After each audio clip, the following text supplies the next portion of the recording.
जम्मू कश्मीर की सरकार ने कोविड की थर्ड वेव से लड़ाई लड़ने के लिए और कोविड की थर्ड वेव के लिए प्लान करने के लिए उन्होंने एक कमेटी बनाई है। उस कमेटी को काम क्या दिया गया है? काम उस कमेटी को ये दिया गया है कि आप ये देखेंगे कि क्या हेल्थ इंफ्रास्ट्रक्चर हमारे पास उतना है उस वेव से लड़ने के लिए, हमारी टेस्टिंग कैपेसिटी कितनी है, हमारे ट्रीटमेंट प्रोटोकॉल क्या होंगे, एसेंशियल ड्रग्स का, लॉजिस्टिक्स का जो अरेंजमेंट है उसकी देखरेख आप करेंगे, मशीनरी इक्विपमेंट जो हमको चाहिए, ऑक्सीजन सप्लाई जो चाहिए, मैन पावर जो चाहिए, कोविड के हॉस्पिटल बेड्स को बढ़ाने का काम करेंगे, क्रिटिकल केयर यूनिट्स, पीडियाट्रिक्स के, न्यूनेटल एज ग्रुप्स के, ठीक है, जिस पर असर पड़ने वाला है वो भी आप उस चीज़ को भी इंश्योर करेंगे। और उसके अलावा आप health care, Covid care facilities को स्ट्रेंथन करने के लिए क्या कुछ किया जाए वो भी आप रिकमेंडेशन देंगे। और additional Covid appropriate behaviour, SOPs, guidelines जो कुछ ज़रूरत होंगे वो भी आप बताएंगे। इस टीम के चेयरमैन डॉक्टर MS खुरू हैं, वो स्किम्स सवरा के पूर्व डायरेक्टर रहे हैं। इसमें को चेयरमैन है डॉक्टर शक्ति गुप्ता जो इस वक्त डायरेक्टर एम्स हैं और डायरेक्टर एम्स जम्मू हैं। उसके अलावा इस टीम में मेंबर्स में डॉक्टर AG आहंगर हैं, डायरेक्टर हैं स्किम्स सवरा के, doctor Saima Rashid principal government medical college Srinagar, doctor Yashpal Sharma जो Jammu Kashmir medical supplies corporation limited के मैनेजिंग डायरेक्टर हैं और साथ में वो डायरेक्टर कोऑर्डिनेशन है न्यू मेडिकल कॉलेजेस। उसके अलावा यासीन चौधरी हैं जो MD NHM हैं, डॉक्टर सलीम PSM के HOD हैं गवर्नमेंट मेडिकल कॉलेज श्रीनगर में, वो इसका पार्ट हैं, doctor Muzaffar Jan HOD paediatrics government medical college Srinagar, वो इसका पार्ट हैं, doctor Rahul Gupta HOD chest and disease hospital government medical college Jammu, वो इसका हिस्सा हैं, और डॉक्टर खालिद ये सीनियर रेजिडेंट एडमिनिस्ट्रेटर हैं department of hospital administration AIIMS Delhi. ये टीम कॉन्स्टिट्यूट की है जम्मू कश्मीर की सरकार ने थर्ड वेव से लड़ाई लड़ने के लिए, जबकि हम कोविड की सेकेंड वेव की पीक से इस वक्त गुजर रहे हैं। 71 के करीब जानें कल गई हैं। आज भी सुबह 11 लोगों की मौत हुई है और जब शाम को बुलेटिन आएगा तो उससे एक अंदाज़ा हो जाएगा कि कितने और लोगों की मौत जम्मू कश्मीर में कोविड-19 के कारण हुई। इन्फेक्शन अभी भी बढ़ रहा है। जम्मू में आज भी लगभग 600 के करीब लोग पॉजिटिव आ रहे हैं, जबकि लॉकडाउन को जम्मू कश्मीर में लगाए हुए भी अब लगभग 2 हफ्ते होने लगे हैं। अब ये सब कुछ करने के बावजूद जब सेकेंड वेव्स को स्टेम करने में और सेकेंड वेव में मौतों को रोकने में स्वास्थ्य विभाग लगभग असफल हो गया है और सिस्टम चरमराया हुआ नजर आ रहा है और जिन लोगों के हाथों में बागडोर दी गई है उन पर सवाल खड़े किए जा रहे हैं, वहीं पर थर्ड वेव के लिए जो कमेटी बनाई गई है उस कमेटी को देखकर साफ तौर पर एक इंसान ये समझ सकता है कि सरकार कितनी सीरियस है थर्ड वेव से लड़ाई लड़ने के लिए। वो मैं इसलिए कह रहा हूँ क्योंकि एक टास्क फोर्स जो है वो बॉम्बे में बनी है। मेरे पास जो डिटेल है ये इस टास्क फोर्स में टॉप के पीडियाट्रिशियंस हैं, क्योंकि जाहिर सी बात है थर्ड वेव में अगर थर्ड वेव बच्चों पर असरअंदाज होगी तो पीडियाट्रिशियन ही बता पाएंगे, टॉप के जितने पीडियाट्रिशियन हैं वो आपको बता पाएंगे कि जनाब लड़ाई लड़ने के लिए दवाई कौन सी चाहिए, किस उम्र के बच्चे को कौन सी दवाई दी जानी चाहिए, कितनी दवाई दी जानी चाहिए, कितनी नहीं दी जानी चाहिए और दवाई किस तरीके से शुरू करनी चाहिए, सिम्टम्स क्या होंगे, किन सिम्टम्स पर हमको ध्यान रखना है। और अब सेकेंड वेव जब भी जिस भी वक्त ये सेकेंड वेव थोड़ी सी नीचे आती है, थोड़ा सा प्रेशर जो है मेडिकल फैसिलिटीज़ के ऊपर कम होता है, तो हमको किन चीज़ों का ख्याल रखना है, क्या बच्चों को मास्क पहनाने हैं कि नहीं पहनाने हैं। और यूजुअली भी बच्चों में खांसी, ज़ुकाम और गला ख़राब होना, चेस्ट ख़राब होना ये आम सी बात है, तो उसको कैसे डिफ्रेंशिएट करेंगे कि ये कोविड है या ये नॉर्मल फ्लू है। ये तमाम चीज़ें पीडियाट्रिशियन बताएगा। अब पीडियाट्रिशियन ये जो जम्मू कश्मीर ने टीम बनाई है, इस टीम में पीडियाट्रिशियन कितने हैं आप थोड़ा सा इसको देखने की कोशिश करते हैं। Doctor M S. खुर्रू स्किम्स के डायरेक्टर ज़रूर रहे हैं, लेकिन वो एक गैस्ट्रोएंट्रोलॉजिस्ट हैं जो मेरी इत्ला है। डॉक्टर शक्ति गुप्ता मेडिकल एडमिनिस्ट्रेशन में एक माहिर हैं, एक एक्सपर्ट हैं, इसमें कोई शक नहीं। Doctor AG. A hunger CTVS surgeon हैं, कार्डियोथोरेसिक वेस्कुलर सर्जरी के सर्जन हैं वो, यानी अगर आपको बाईपास करना है या और कुछ इस तरह की कार्डियोथोरेसिक सर्जरीज करनी है तो उसकी एक्सपर्टीज़ उनके पास है। डॉक्टर साइमा रशीद जो प्रिंसिपल हैं मेडिकल कॉलेज श्रीनगर की, वो मेडिसिन की HOD रही हैं। जाहिर सी बात है, मेडिसिन का डिपार्टमेंट जो है कोविड में एक अहम भूमिका निभाता है, वो कम से कम शुक्र है इस टीम का हिस्सा हैं। डॉक्टर यशपाल शर्मा दोबारा हॉस्पिटल मैनेजमेंट के एक्सपर्ट हैं, जानते हैं हॉस्पिटल्स को किस तरीके से मैनेज करना है। Jammu Kashmir medical supplies corporation में हॉस्पिटल को सप्लाईज क्या चाहिए, उनकी क्या डिमांड्स हैं, उन डिमांड्स को फुलफिल करने की जानकारी उनके पास है, लेकिन वो इस टीम का हिस्सा हैं। यासीन चौधरी मिशन डायरेक्टर हैं NHM के। समझा जा सकता है क्योंकि NHM के ज़रिए बहुत सारा मैन पावर, ह्यूमन रिसोर्स, दवाइयाँ और बहुत कुछ आ रहा है, तो ये समझा जा सकता है कि उनको शायद उस वजह से इस टीम का हिस्सा बनाया गया है। Doctor Salim head of the department है PSM के। अब PSM के डॉक्टर से ज़्यादा ज़रूरी यहाँ पीडियाट्रिशियन है, कि मैं नहीं, ये डॉक्टर्स कह रहे हैं। डॉक्टर मुजफ्फर जान हेड ऑफ द डिपार्टमेंट है पीडियाट्रिक्स के, चलिए एक तो कम से कम पीडियाट्रिशियन है इसमें। Doctor Rahul Gupta HOD CD के हैं, वो शुक्र है इस टीम का हिस्सा हैं। लेकिन अगर आप इस टीम की कुल मिलाकर बात करें तो इसमें एक गैस्ट्रोएंट्रोलॉजिस्ट, और उसके अलावा अगर हम मेडिकल एडमिनिस्ट्रेटरों की बात करें तो डॉक्टर शक्ति गुप्ता 1, डॉक्टर यशपाल शर्मा 2, यासीन चौधरी 3, उसके अलावा डॉक्टर खालिद 4 लोग वो हैं जो मेडिकल एडमिनिस्ट्रेटर हैं, जिनकी एक्सपर्टीज़ है हॉस्पिटल की मैनेजमेंट कैसे की जा सकती है। लेकिन जहाँ पर फोकस होना चाहिए था कि इस टीम में एक एपिडेमोलॉजिस्ट का होना बहुत ज़्यादा ज़रूरी था, अब सरकार कहेगी जी हमने PSM के HOD जो हैं GMC श्रीनगर के डॉक्टर सलीम, उनको इसका हिस्सा बनाया है।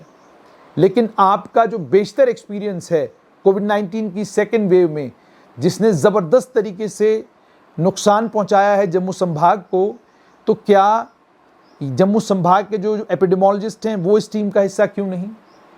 वायरोलॉजिस्ट इस टीम का हिस्सा क्यों नहीं? कौन लोग हैं जो वायरोलॉजिस्ट हैं इनमें से, जो आपको वायरस के बिहेवियर के बारे में बता सकें, वो इस टीम का हिस्सा क्यों नहीं? मेडिसिन में क्या एक्सपर्टीज सिर्फ डॉक्टर साइमा के पास है? क्या और लोग एक्सपर्ट नहीं हैं? और क्या ज़रूरी है कि जम्मू कश्मीर ने कोविड की 3rd वेव से अगर लड़ाई करनी है, जहां हम 2nd वेव में बहुत सारे लोगों को हम भी स्काइप के ऊपर ऑनलाइन लेते हैं और ऑनलाइन लेने के बाद उनसे राय मशवरा करते हैं, और राय मशवरा करने के बाद वो राय मशवरा हुकूमत तक भी पहुंचता है, हुकूमत भी कर रही है। बहुत बड़ी तादाद में रोज़ जूम मीटिंग्स हो रही हैं, उन जूम मीटिंग्स में डॉक्टर जितेंद्र सिंह दिल्ली से बैठकर जो है वो बात करते हैं टीम के साथ। तो अगर आपने 3rd वेव से लड़ाई लड़नी है, उसमें अहम रोल होगा पीडियाट्रिशियंस का, मैं नहीं आप कह रहे हैं। 3rd वेव जो है वो बच्चों को नुकसान पहुंचाएगी, मैं नहीं आप कह रहे हैं। तो इस 3rd वेव में 10 मेंबर की अगर आपने टीम बनाई तो इसमें तो 6 पहले पीडियाट्रिशियन होने चाहिए थे। हॉस्पिटल मैनेजमेंट का एक एक्सपर्ट काफ़ी है, वो कहते हैं too many cooks spoil the broth. आप अगर 5 मेडिकल सुपरिटेंडेंटों को एक साथ बिठाएं और उनको एक ही हॉस्पिटल की जिम्मेदारी दे दें, आपको क्या लगता है क्या होगा उस हॉस्पिटल में? मैनेजमेंट होगी या मिसमैनेजमेंट होगी? 5 मेडिकल सुपरिटेंडेंट एक मेडिकल कॉलेज नहीं चलाते। एक मेडिकल कॉलेज के एक एसोसिएटेड हॉस्पिटल में एक ही मेडिकल सुपरिटेंडेंट होता है, क्योंकि आप भी जानते हैं ये हमारे देश में ही क्या पूरे वर्ल्ड में ये है, ईगो क्लैशेस और बहुत सारे इश्यूज रहते हैं, जिसके चलते आप एक सक्सेसफुल स्ट्रैटेजी तैयार नहीं कर पाते। हाँ, आप मेडिकल सुपरिटेंडेंटों की अलग एक टीम बना सकते हैं, उनको आप कह सकते हैं कि 10 मेडिकल सुपरिटेंडेंट आपस में बैठिए और जो भी इंफ्रास्ट्रक्चर की कमियां हैं वो सारी की सारी कमियां आप एक रिपोर्ट की शक्ल में हमको दे दें और उनको हम पूरी रिड्रेस करने की कोशिश करेंगे। वो 10 जब आपस में बातचीत करेंगे तो 10 तरह के नुक्ते निकालेंगे, 10 तरह की कमियां, कमजोरियां, खामियां निकालेंगे और उसमें आपको एक बड़ी बेहतरीन रिपोर्ट जो है उनकी तरफ से मिलेगी। लेकिन आपने जो टीम बनाई है, इस टीम में आपने एक पीडियाट्रिशियन को रखा है, जबकि अगर मैं जम्मू की बात करूं तो जम्मू में जो पीडियाट्रिशियन है उनके नाम है doctor Ghanshyam Saini, doctor Sanjeev Kumar Digra, doctor Ashu Jamwal, doctor Sunil Dutt Sharma, doctor Mohammad Razzaq, doctor Anuj Bhatti, doctor Ravi Kumar Parihar, doctor Kaushal Kumar Khajuria, doctor Rajneesh Kumar, doctor Shahnawaz, doctor Pallavi Sharma. अब इतने सारे पीडियाट्रिशियन आपके पास हैं, इनको आप अपनी टीम का हिस्सा बना सकते थे। अच्छा, अगर इनको हिस्सा नहीं बनाना तो कश्मीर में क्या पीडियाट्रिशियंस की कमी है? अब अगर मैं जनरल मेडिसिन की बात करूं तो उसके एचओडी डॉक्टर विजय कुंडल के अलावा doctor Fayaz Wani, doctor Vijayant Chandiyal, doctor Sanjeev Bhat, doctor Gurmeet Singh, doctor Shazia Amin, doctor Jang Bahadur Singh, doctor Shaukat Chaudhary, doctor Ishfaq Ahmed, doctor Shahzad Ahmed, doctor Prabhjot Kaur, doctor Mohi Kalsotra, doctor Himanshu Sharma, doctor Ankur Malhotra. अब ये मेडिसिन की टीम आपके पास है। और उसके बाद अगर वायरस के बिहेवियर को और समझना है तो माइक्रोबायोलॉजी में आपके पास doctor Shashi Sudan, doctor Sandeep Dogra, doctor Harleen Kaur, doctor Sikander Charag, doctor Payal Dutta, doctor Asiya Ishrat, ये टीम आपके पास माइक्रोबायोलॉजी की है। लेकिन ये लोग इस टीम का हिस्सा नहीं है। इस टीम में है डॉक्टर खुर्रू, जो बेसिकली तो गैस्ट्रोएंटरोलॉजिस्ट हैं, लेकिन चूंकि एक्स डायरेक्टर स्किम्स हैं। और एक बड़ा खूबसूरत इंटरव्यू पिछले दिन उन्होंने दिया जिसमें उन्होंने अपने किसी अर्थमेटिक से ये कहा, रोज के 100 लोग मरेंगे और हमारा जो आंकड़ा है, वेव जब पीक करेगी तो इतने लोगों की मौत जो है वो इस पीक में हो जाएगी। डॉक्टर एंथोनी फॉसी अमेरिका के राष्ट्रपति के प्रिंसिपल मेडिकल एडवाइजर हैं, प्रिंसिपल साइंटिफिक एडवाइजर हैं। आपने उनके 100 इंटरव्यू अगर सुने होंगे तो 99 में वो मौत की नहीं, जिंदगी की बात करते हैं। 99 में वो बात करते हैं जान कैसे बचाई जा सकती है। 99 में वो बात करते हैं कि किन स्ट्रैटेजीज से हम वायरस के इन्फेक्शन को फैलने से रोक सकते हैं। सरकार जब टीमें बनाती है, टीमें बनाते समय सरकार ये भी ख्याल नहीं करती कि जिन्हें आपने बड़ी इंपॉर्टेंट पोजीशन पर गवर्नमेंट मेडिकल कॉलेज जम्मू में बिठाया है, जो खुद एक एस माइक्रोबायोलॉजिस्ट हैं, आपने उनको भी इस टीम का हिस्सा नहीं बनाया। Principal government medical college Jammu doctor Shashi Sudan, वो एक बेहतरीन माइक्रोबायोलॉजिस्ट हैं, हेड ऑफ द डिपार्टमेंट है माइक्रोबायोलॉजी की, लेकिन वो इस टीम का हिस्सा नहीं।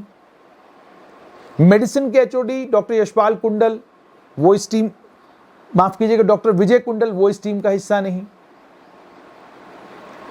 सरकार अगर सिर्फ कमिटियां बनाने तक आपने महदूद रहना है तो आप जितनी मर्जी उतनी कमिटियां बनाइए। आपने पिछली बार भी एक कमेटी बनाई थी, उस कमेटी ने भी बहुत सारी रिकमेंडेशंस आपको दी थी। कितनी रिकमेंडेशंस पर आपने अमल किया वो इस वक्त जम्मू में जो सेकेंड वेव में हालात बने हुए हैं वो साफ तौर पर दर्शाते हैं।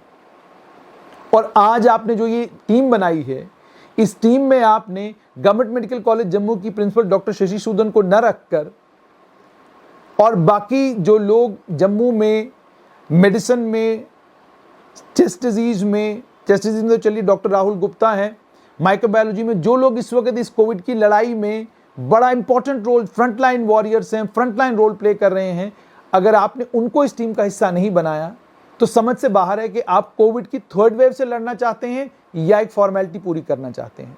सरकार टीमें बनाए, सूझबूझ से बनाए, और जब आपने टीम वो बनानी है जो कोविड की, जो आप एज्यूम कर रहे हैं कोई थर्ड वेव होगी, उस वेव से लड़ाई करेगी, तो आपको ये जहन में रखना है कि वो थर्ड वेव में लड़ाई जो है, अगर उसमें इन्फेक्ट बच्चे होने वाले हैं तो पीडियाट्रिशियंस का एक समूह इसमें होना चाहिए था। टॉप पीडियाट्रिशियंस आपके पास जम्मू कश्मीर में हैं, आप पूरे मुल्क से पीडियाट्रिशियंस को इसका हिस्सा बना सकते थे। जूम मीटिंग्स के ऊपर इन पीडियाट्रिशियंस से आप ओपिनियन लेकर आगे बढ़ने का काम कर सकते थे, मगर करे कौन? हमारे यहाँ ये है, आदेश आ गया कमेटी बना दो, नीचे आपने कमेटी बना दी, पूछ लिया फोन पर किसी से, ये बताइए जनाब किसको किसको कमेटी का मेंबर बना दे, फलां को बना दीजिए, फलां को बना दीजिए, फलां को बना दीजिए। यही लोग पिछली कमेटी के मेंबर थे। इनमें से कई सारे ऐसे हैं जो पिछली कमेटी में भी मेंबर थे, जिस कमेटी को जिम्मेदारी दी गई थी कि ये बताइए कोविड की इस सिचुएशन को मिटिगेट करने के लिए क्या किया जाए।